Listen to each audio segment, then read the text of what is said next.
بسم اللہ الرحمن الرحیم۔ شروع کرتی ہوں اللہ کے نام سے جو بڑا مہربان نہایت رحم کرنے والا ہے۔ محترم سامعین، السلام علیکم۔ امید کرتی ہوں آپ سب خیریت سے ہوں گے۔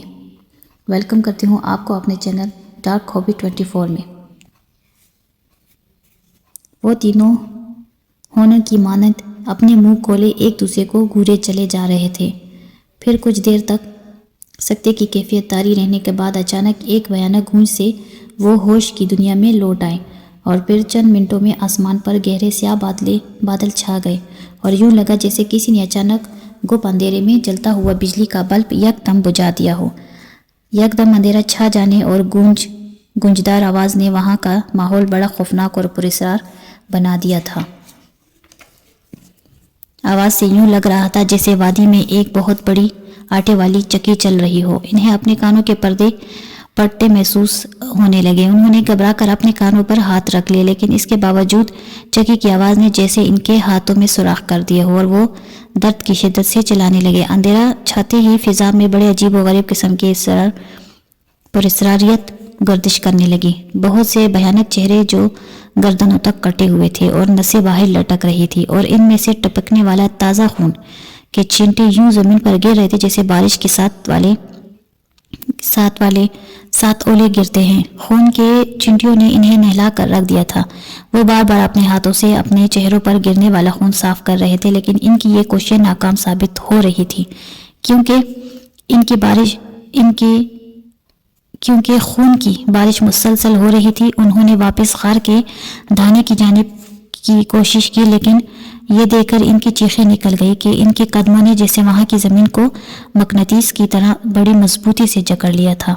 لیکن ایک بات عجیب ثابت ہوئی کہ جیسے ہی انہوں نے آگے کی جانب قدم بڑھانے کی کوشش کی تو وہ بآسانی اٹھ گئے، اور پھر یہ بات سمجھنے میں انہیں بالکل دیر نہیں لگی کہ وہ آگے جا سکتے ہیں، لیکن پیچھے جانے کا تمام راستے بند ہو چکے ہیں۔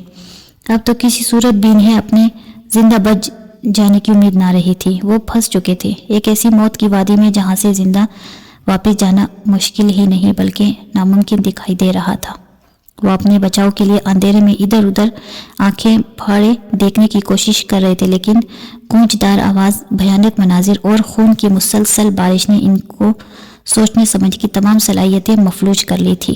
ابھی وہ کچھ فیصلے کی حالت میں ہی تھے کہ اچانک جیسے کسی نے جادو کی چوری گھما کر برسنے والی بارش کو یک دم روک دیا ہو، اور ان کے چاروں طرف گردش کرتے بھیانک چہرے بھی اچانک غائب ہو گئے تھے۔ یہ دیکھ کر انہوں نے سکون کا سانس لیا اور اپنے چہروں کو دوبارہ اپنے ہاتھوں سے صاف کرنے لگے۔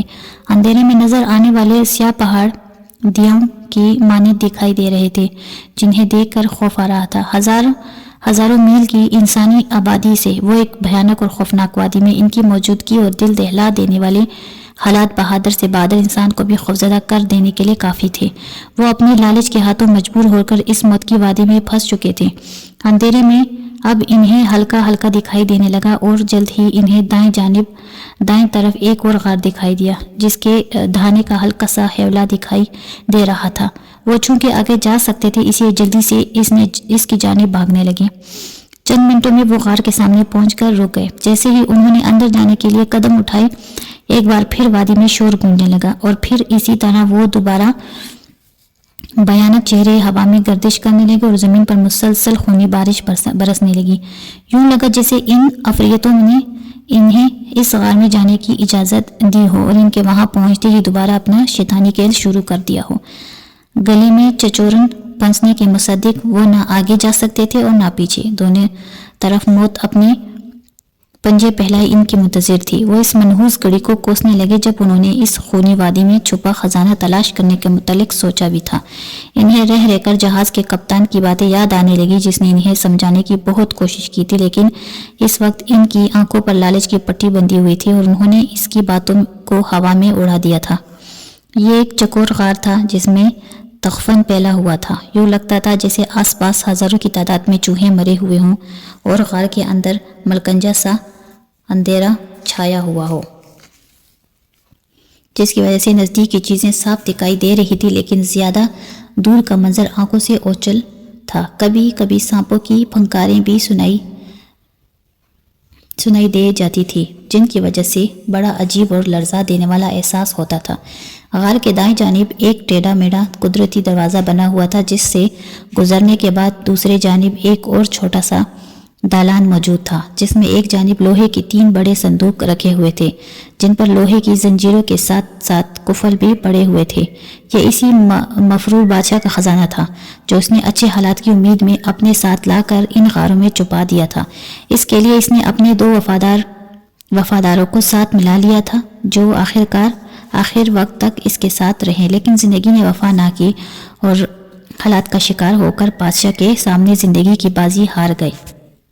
لیکن اس دوران وہ اس وادی کے اتنے قریب پہنچ گئے تھے کہ ان کے مرنے کے بعد بادشاہ نے دن رات محنت کرنے کے بعد وہاں موجود چند درختوں کی چھال سے رسیاں بنا کر کسی نہ کسی طریقے سے ان 3 صندوقوں کو ساحل کے نزدیک ایک غار میں پہنچانے میں کامیاب ہو گیا۔ اس کے بعد نہ جانے کس طرح یہ سارا خزانہ سیاہ پہاڑوں کے اس غار میں پہنچایا۔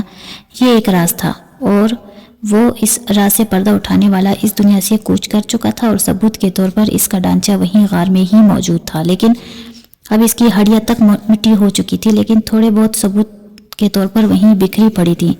صندوقوں کے آس پاس عجیب و غریب رنگوں کے سانپ رینگتے پھر رہے تھے، یوں لگتا تھا جیسے وہ اس خزانے پر پہرا دے رہے ہوں۔ نہ جائیں رفتن نہ پائیں رفتن کے مصادیق، اور وہ تینوں غار کے اندر داخل ہو گئے۔ غار میں اندھیرا پھیلا ہوا تھا، اور اس کے ساتھ ساتھ انہیں اپنا دم گھٹتا محسوس ہونے لگا، یوں لگتا جیسے ہزاروں چوہے ان کے حلق میں گھس کر اپنے پنجوں سے خراشی ڈال رہے ہوں۔ سانس تھا کہ جیسے اب رکا ان کی سمجھ میں نہیں آ رہا تھا کہ وہ اس مصیبت سے کیسے چھٹکارا حاصل کریں۔ پھر ایک ایسے غار میں پہنچ گئے جو بالکل چکور ڈبے کی مانند تھا، لیکن اس میں کس قدر اندھیرا کم تھا، جس کی وجہ سے وہ آنکھیں پھاڑے ادھر ادھر دیکھ رہے تھے۔ اچانک ان کی نظریں اس قدرتی بنے ہوئے دروازے پر پڑیں جو سامنے دکھائی دے رہا تھا۔ انہوں نے ایک دوسرے کی جانب دیکھتے ہوئے آہستہ آہستہ اور محتاط انداز میں اس کی جانب قدم بڑھائے۔ اس دروازے کے نزدیک پہنچ کر انہوں نے خوف سے پیچھے قدم موڑ لیے۔ اندر سے پنکاروں کی یوں آوازیں آ رہی تھی جیسے بہت سارے استے وہاں پر موجود ہو اور غصے سے پنکار رہے ہو۔ ان کی بدن یوں بد ہو گئے تھے جیسے کاٹو تو لہو نہیں۔ وہ تینوں اپنی زندگیاں داؤ پر لگا چکے تھے۔ غار کے اندر بھی مصیبت اور باہر بھی مصیبت ان کی طاق میں گاٹھ لگائے بیٹھی تھی۔ ابھی وہ اس ششوپن میں تھے کہ کیا کریں کہ اچانک غار کے اندر یوں گٹ پٹ ہونے لگی جیسے کوئی زور سے کسی چیز کو ٹکرے مار رہا ہو۔ انہوں نے خوفزدہ ہو کر ایک دم دوسرے کی جانب دیکھا اور پھر آہستہ آہستہ قدم اٹھاتے دروازے کے نزدیک پہنچ کر جیسے ہی اندر نگاہ ڈالی تو ان کے منہ سے چیخیں نکل گئیں۔ اندر کا منظر بڑا بھیانک تھا، ایک ایسا منظر جو ان کی ہوش اڑا دینے کے لیے کافی تھا۔ جی ہاں، غار کے ملکنجے اندھیرے میں سامنے لوہے کے 3 صندوق رکھے تھے، جن پر لوہے کی زنجیروں کے ساتھ قفل پڑے ہوئے تھے، اور 3 استے بڑے غصے سے ان صندوقوں کے ٹکرے مار رہے تھے، جن سے غار کے اندر بڑا عجیب شور برپا تھا۔ ان تینوں کی سمجھ میں یہ بات نہیں آ رہی تھی کہ وہ خزانے ملنے کی خوشی منائے یا کسی نہ کسی طریقے سے یہاں سے بھاگ کر اپنی جانیں بچائے۔ بڑی عجیب صورتحال ہو گئی تھی۔ ان کے پاس کوئی ایسا ہتھیار نہیں تھا جس کا استعمال کر کے وہ ان اسدوں کو ختم کر سکے۔ ان کی جسامت ایسی تھی کہ آس پاس موجود پتھروں سے مارنے کا ان پر کوئی اثر نہیں ہوتا تھا۔ آخرکار انہوں نے وہ خزانہ ڈھونڈ نکالا، لیکن اسے پانے کے لیے ان کی ہمت جواب دے گئی تھی۔ ابھی وہ انہی خیالوں میں ڈوبے ہوئے تھے کہ اچانک ایک اژدھا بڑی تیزی سے پلٹا اور ان کی جانب لپکا۔ غالباً اس نے ان تینوں کو دیکھ لیا تھا۔ اس کی اس حرکت کی انہیں توقع نہ تھی کہ وہ اپنے بچاؤ کے لیے پیچھے ہٹتے ان کے سوچتے یا بھاگنے سے پہلے وہ اژدھا بجلی کی تیزی سے لپک کر ان پر حملہ آور ہو چکا تھا، اور دوسرے لمحے ان کا ایک ساتھی اس کے لپٹ میں آ گئے اور اژدھے نے بڑی تیزی سے اس کے جسم کو اپنے جسم میں لپیٹ کر زور دیا تو انہیں اپنے ساتھی کی بدن کی ہڈیاں ٹوٹنے کی آوازیں صاف سنائی دی۔ اپنے ساتھی کا بھیانک انجام دیکھ کر انہوں نے جلدی سے واپس بھاگنے میں ہی عافیت جانی اور جلدی غار سے باہر نکل آئے، لیکن باہر کا منظر تو اندر کے منظر سے بھی زیادہ خوفناک تھا۔ وہیں شیطانی کھیل جاری تھا۔ اندھیرا چھایا ہوا تھا اور بھیانک اور مکروہ چہرہ ہوا میں اڑتے پھر رہے تھے اور خون کی بارشیں جاری تھیں۔ ابھی وہ مزید کچھ اور سوچتے کہ اچانک غار کے اندر سے انہیں اپنے پیچھے پنکاروں کی آوازیں سنائی دی۔ یوں لگا جیسے ان کے قریب ہی وہ اژدھے موجود ہوں۔